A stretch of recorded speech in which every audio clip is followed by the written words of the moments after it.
কি ইমরান, তুই আমার বউর সাথে রিক্সা কি করস? ভাবলাম সুন্দরী মেয়ে নিয়ে একটু ঘুরতে বের হই, একটু ঘুরে ঘুরে ভাবি, এর জন্য আর কি। মানে তুমি ইমরান? জি ভাবি, আপনার দেবর। কি? আজকে বাসায় চল, তুই মা বাবার কাছে বলে তোর যদি মার না হয়েছে না তারপর দেখিস আমি নিজে তোর হাড্ডি পেটে ভাঙবো। এই চলো আসো।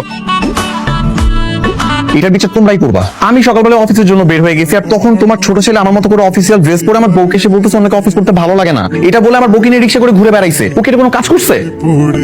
আমি করছিস কেন? আমি একটু মজা করছি, ভাবির সাথে একটু মজা করতে পারবো না? তো ভাবির নিয়ে একটু ঘুরে আসি, আর তো কিছু না। এতে কি এমন ক্ষতি হয়ে গেছে ভাবি বলেন তো? ক্ষতি না হোক, কিছু একটা হয়ে যেতেও তো পারতো। আমি যদি তোমাকে ভুল করে আইনভাবে কিছু একটা দিয়ে ফেলতাম, তখন কি মান সম্মান থাকতো? আরে ভাবি, এমন কিছু হইতো না তো। তার আগে আমি একদম ব্রেক চেপে দিতাম।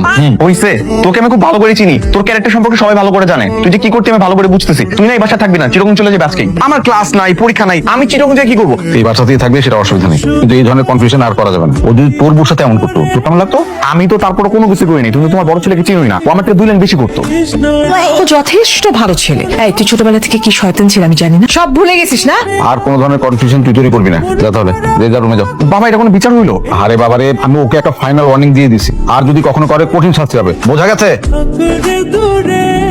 এই আগে বলো, তুমি রায়ান নাকি ইমরান? আরে কি বলতেছো তুমি? আমি রায়ান, তোমার হাজবেন্ড। আমার কেমন যেন মনে হচ্ছে তুমি ইমরান। এটা কোনো কথা? এরকম রাতের বেলায় ইমরান তোমার ঘরে আসবে, ঘরে সিটকারি লাগাই দিবে, আর রায়ান এগুলো দেখবে না? রায়ান বাইরে ঘুরঘুর করবে?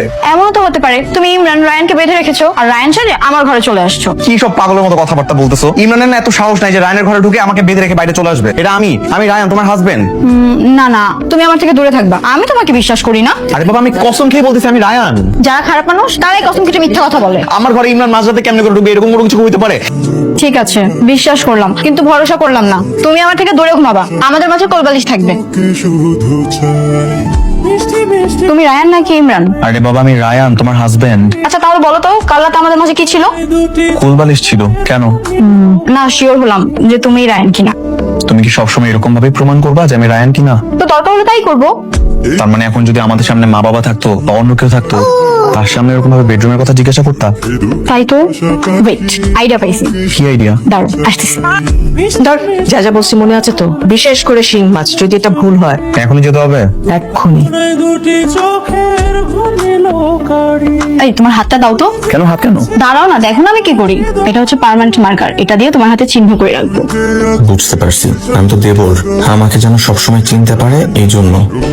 হাতে চিহ্ন করে রাখলাম, এখন দেখলেই বুঝবো যে কোনটা আমার স্বামী। So sweet of you.